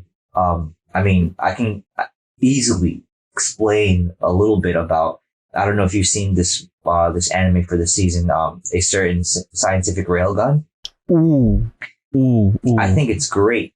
There's a lot of politics going on, a lot of machine, and a lot of what you were talking about, Marcos. I highly enjoy it, but I mean, to put my feet on the ground firmly and not be floating away because I'm daydreaming about things like I don't know if I'm ever going to be a psychic and start, blasting coins from my fingertips into a railgun the size of like a semi and destroying city blocks. Like, Or I just don't a think that's gonna railgun. happen. I don't think that might happen to me anytime soon. or I'm a Esper Gen 6 type of Esper that I'm going to be able to do that. I don't get hung up on it too much, personally, but I find the show very entertaining. I find the characters to be likable, enjoyable. I can't really relate to them because I've never been in a city, like the city they're in. It sounds like a school city. That's what they were saying for a college or school. Yeah.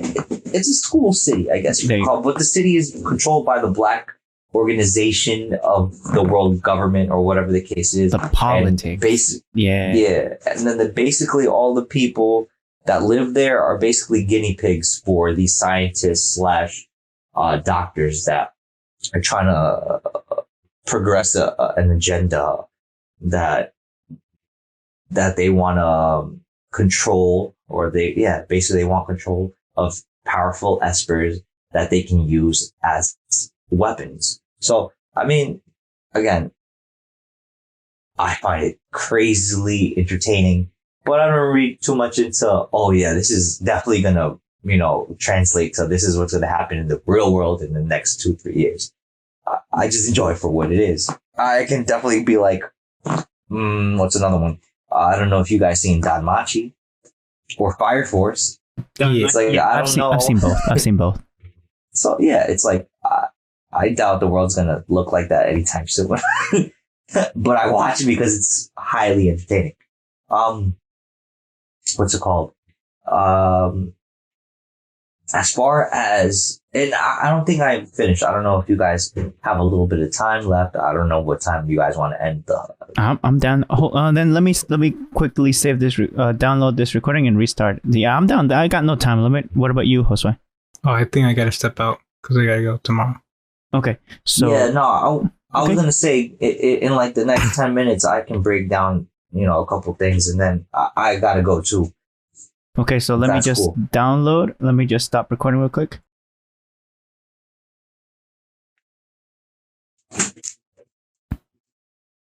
Ready. You are set, Alan. Go for it. Thanks, Marcos. So basically, just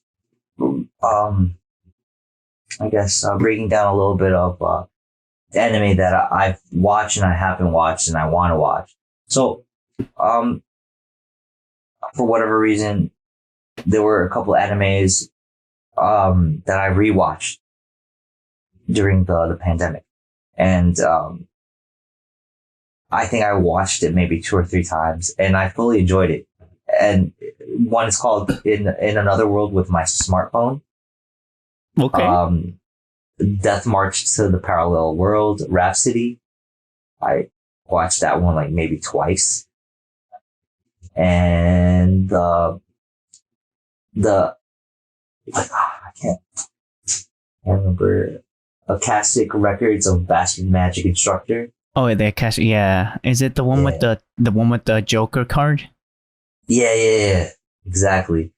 I rewatched those like maybe twice during the pandemic just because I find the stories really, really fun. I also did, I rewatched, what's it called?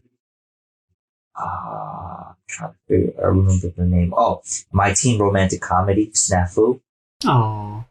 Oh, very nice. That's, I can't wait for the 3rd season to come out. That's gonna be fire.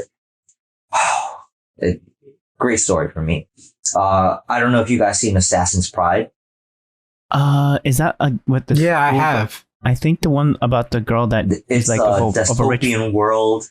They have like cities connected with trains or whatever the case is, and this guy is like a half vampire, half regular human, and is given the task by the government to train one of the noble's daughters to be just train them in hand-to-hand combat with the sword because she lacks the skill.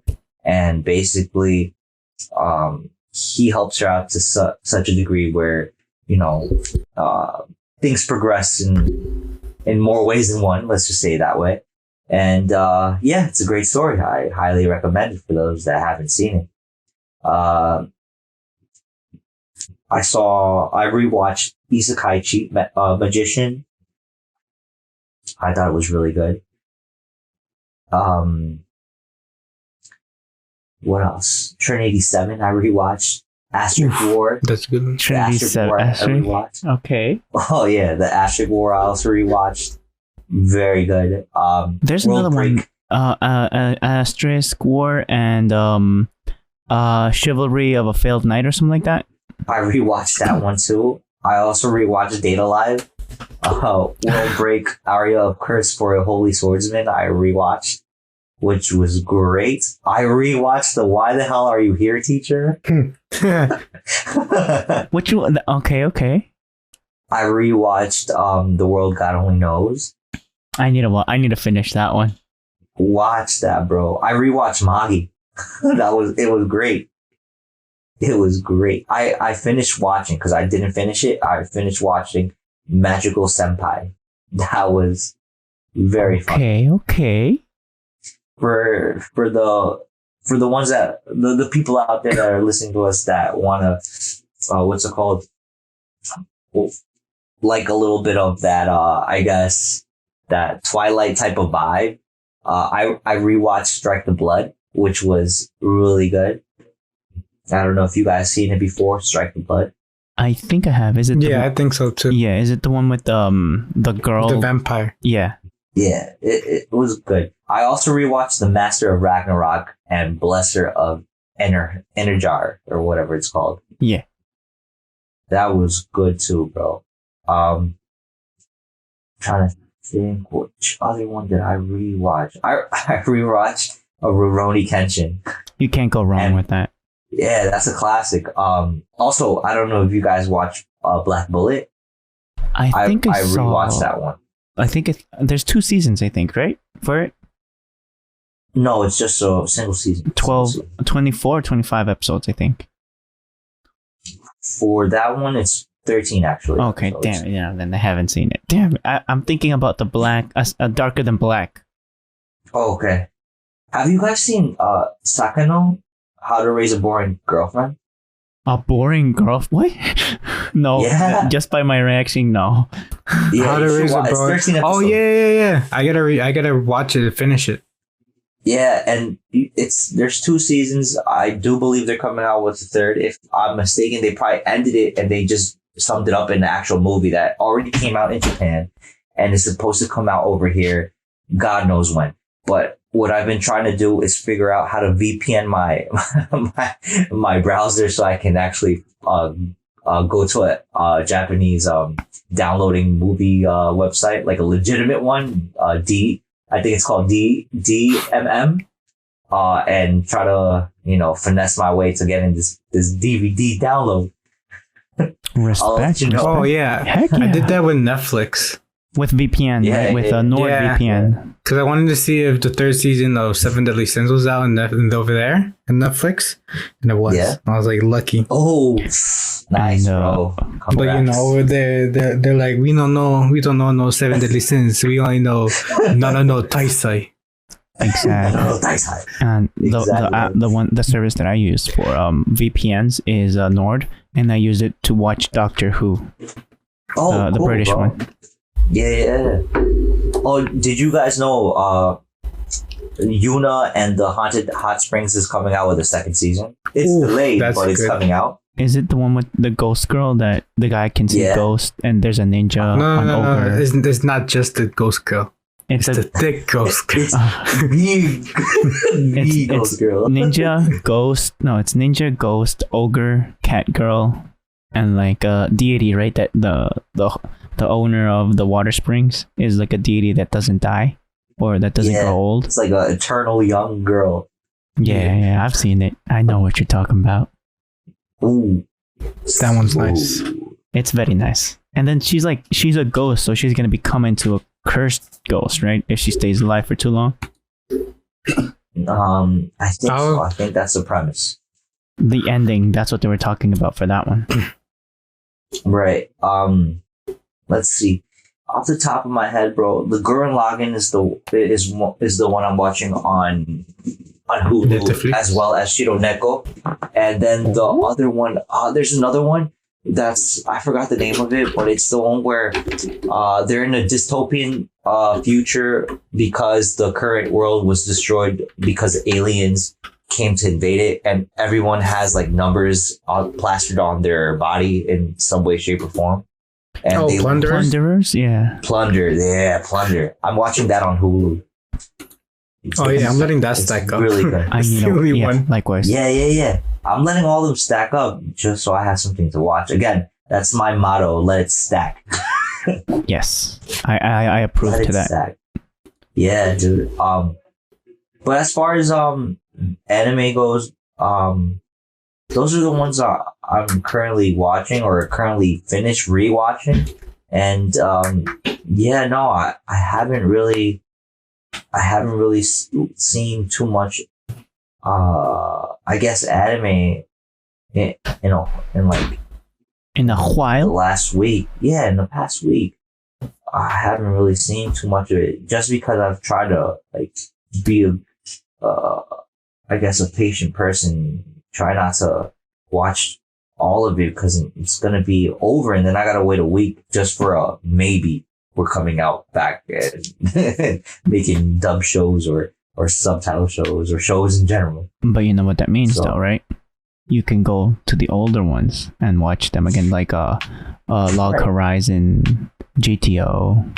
That's why I Evangelion. rewatched so many of them actually, because of I'm trying to avoid watching the current ones. I mean, I rewatched Testament of the New Devil Sister like 2 times. I went for 3. I'm still on 1. It's Oh, not no, bad. two, First two. episode is not bad too. I even have I watched the actual movie they made. Oh no, I haven't seen that. Yeah, No, it's neither have I. crazy. And you're like, who decided Let's that? just say, I don't think they have a censored version. So I was subject to watching things I probably shouldn't have watched. And it was like, You're oh, like- surprise. You're like, my saintly eyes, my saintly eyes. You know what else I watched? I rewatched these other 2 called Anti-Magic Academy, the 35th Platoon. test platoon. And I also rewatched Myriad Colors Phantom World. Is that Oh, that's really good. is that the crystal one? I think. No. It's That's with the like one where it's like there's a bunch of like spirits and ghosts because a company like let some sort of gas explode in their factory, and the factory kind of like enveloped the whole world or something. like that one Marcos just did. Yeah. Somebody cut and the cheese too everybody hard. got this sixth sense to watch and obtain these powers. I don't know if you guys have seen Brynhilder in the Darkness. No, is that a? No, is, I haven't seen Is that that a slice of life drama or something like that? It's like So very slice of basically, life. I think it's sort of a slice of life romance, but it's like with I guess a splash of the science fiction, where there's this guy that is basically helping these girls out, but these girls are like genetically modified in some way, shape, or form, and they have a limiter on their body, which if triggered, they will dissolve. If they go Like, beyond, they die. Yeah, like they only have a certain amount of expected lifespan. And after like that, the sisters if they- from Railgun. No, kind of like that, but it's a little bit different because they're not sisters and they're all from different walks of life. Damn. And I guess like the laboratories that were there that manufactured these people have like the serum that they can inject themselves with or they drink, and they basically I guess you can say they're safe for a little while. And So it's not a cure all. It's just a no, little it's just it's like a band-aid for a gash. It's not really, it's like you can say it's helping, but it's not really helping much. It's not So a cure. Damn. yeah, it's Brynhilder in the Darkness. I highly recommend it. Also, I finished watching Grand Blue Fantasy, the animation, which was pretty dope. Is that the puppets one or the submarine one?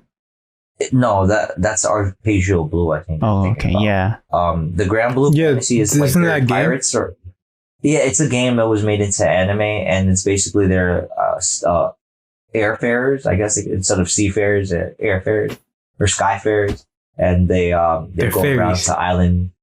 They go around islands and have adventures, and each of them have a personal goal, kind of like a One Piece type of goal. I would say it's not but- One Piece. But it's not One Piece. It's One Piece, but it's permanently Skypiea though. The Skypiea region. Yeah, basically. Only a lot more funner, I guess, if that's even a word. Funner. Question: did you ever see one about, again, fairies, that they have swords, about this guy that was also a sword fighter but from the past, Fairy and tale. that he gets crystallized or cursed into the future? He basically isekais into the future. Samurai Samurai Jack. Jack. No, but this guy, he is found by an ogre girl, and the ogre girl sees his entire body that's cursed, rotten inside his muscles. He's super strong and everything, but for a certain amount of time. 7 Deadly Sins. And it's Oh wait, I think I know. it's the fairy girls use the swords that he created in the past, Interesting. I don't know No, what I that haven't. is. and they do the sky thing. Is it? Are you busy this week or something? Can we go out on a date? No, I haven't heard of that one, buddy. Are you free this I- weekend or something? No, I haven't. I'll send screenshots through text messages. Please do. So yeah, I gotta go. Also, Okay. So yeah, all right, bro. See you. Okay, You see you later. see you later. Yeah. Bye. Bye. Bye. Bye. Get up. There you go. But yeah. So, yeah, and this is just the Alan and Marcos part. But yeah. So if anything, do you want to continue it, or do you want to continue next Yeah, time? just maybe like 5 more minutes. Yeah. Hold on. That's cool. Let me just stop the recording real quick. Ready. We are back. Alan and I. All right, Marcos. This is the nitty gritty. The last 5 minutes. The last push, man. So another one I rewatched was called Katana Maidens, the Toji no Miko, which was pretty dope. Like, I'm not gonna lie. I thought it was entertaining for what it was. It's sort of like a harem type of anime. 50 episodes. Maybe it's 25. Like half of it is English, half of it is dubbed, half is subbed, I think. I don't know. Yeah, no, it was a pretty entertaining show for like the time that I've been here. Try not to watch the latest and greatest and new episodes of other anime. Yeah. Let's see. Let me try to members. I feel like what inspires you is to dive into the world of the anime and get entertained, get enveloped by the world. That's what I'm understanding. Yeah, And I do enjoy freaking love stories, man. The stories are great. They're just so entertaining. And, again, I just watch anime to really just as a little treat, like to escape, whatever's going around in the real world. And, not think about it too hard. Just feel entertained by the anime I'm watching. But yeah, I mean, those pretty much sum up what I've been watching. I mean, what else did I rewatch? Tri-Age X, I think, was one of them that I rewatched, if I'm not mistaken. Let's see. Mm-hmm. What else? And let me see if I can find another one that I rewatched recently.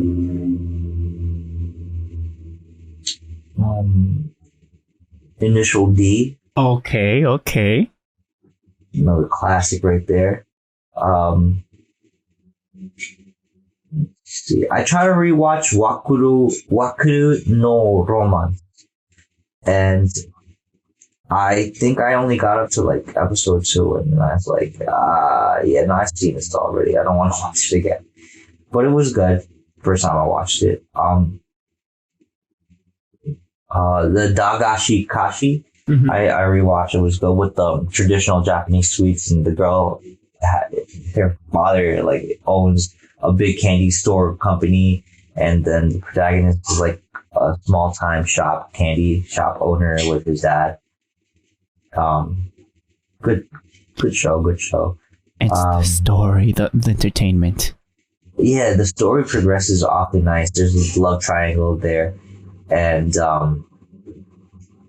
I find it quite enjoyable, quite entertaining. Let's see.